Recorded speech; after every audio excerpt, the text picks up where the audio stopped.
বিক্ষোভ সমাবেশের আয়োজন করেন নার্সিং প্রশিক্ষিতরা। প্রশিক্ষণ শেষ করেও অতিক্রান্ত হতে চলেছে আরো প্রায় 2.5 বছর। 2022 সালে শেষবারের জন্য সরকারি হাসপাতালগুলিতে স্টাফ নার্স নিয়োগ হয়েছিল, কিন্তু তারপর থেকে বন্ধ রয়েছে সরকারি চাকরির দরজা। প্রশিক্ষিত নার্সদের দাবি, সরকারি মেডিকেল কলেজগুলি থেকে প্রশিক্ষণ শেষ করে রেজিস্ট্রেশন হলেও মেলেনি সরকারি চাকরি। অবিলম্বে স্বচ্ছভাবে সরকারি স্টাফ নার্স পদে নিয়োগ, দ্রুত নিয়োগ প্রক্রিয়া সম্পন্ন করার দাবিতে এবার তাই পথে নেমেছেন তারা।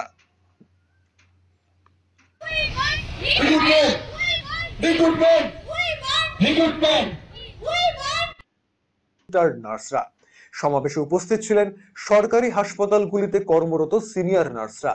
সিনিয়র নার্সদের অভিযোগ, রাজ্যের বহু সরকারি হাসপাতালেই নার্সের শূন্য পদ রয়েছে।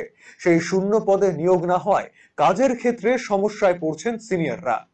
অন্যদিকে সরকারি প্রার্থীদের দাবি, 2022-এর আগে প্রশিক্ষণ শেষ করেও এখনো পর্যন্ত তারা অনেকেই যেমন নিয়োগ পাননি, তেমনি প্রায় 2.5 বছর নিয়োগ বন্ধ থাকায় পরবর্তী বর্ষগুলিতে প্রশিক্ষণ শেষ করেছেন আরো নার্স। ফলে রেজিস্টার্ড নার্সদের সংখ্যা বেড়ে যাওয়ায় এই ক্ষেত্রেও লড়াই বাড়ছে।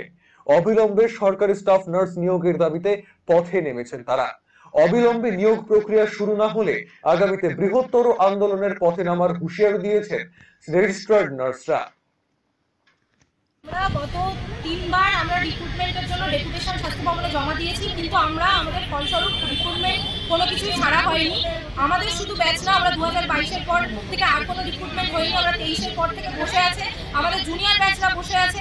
জুনিয়র ব্যাচরা প্রাইভেট হসপিটালে গিয়ে যখন সিভি দেওয়া হচ্ছে, আমরা দেখতে পাচ্ছি যেখানে স্টাফ সংখ্যা অনেক বেশি পরিমাণে দরকার, সেখানে সেইভাবে পরিষেবা আমরা দিতে পারছি না। আমরা অস্থায়ী পদে আমাদেরকে সরকার নিয়োগ করছে, স্থায়ী পদের তুলনায় মানে একজনের টাকা দিয়ে যদি 2 থেকে 3 জন নার্স নিয়োগ। এই চাকরিটা বা নার্সিং রিক্রুটমেন্টটা ওবিসি কেস হয়ে যাওয়া, ওবিসি কেস শুরু হওয়ার আগে হয়ে যাওয়া কাটলেই দ্রুত শূন্য পদে নিয়োগ করবে রাজ্য। কিন্তু রাজ্যের এই ওবিসি জট নিয়ে বক্তব্য মানতে নারাজ রাজ্যের রেজিস্টার্ড নার্সরা। তাদের যুক্তি, তারা যখন প্রশিক্ষণ নিয়েছিলেন তখন সংরক্ষণ নিয়ম মেনেই মেরিট লিস্ট তৈরি হয়েছিল।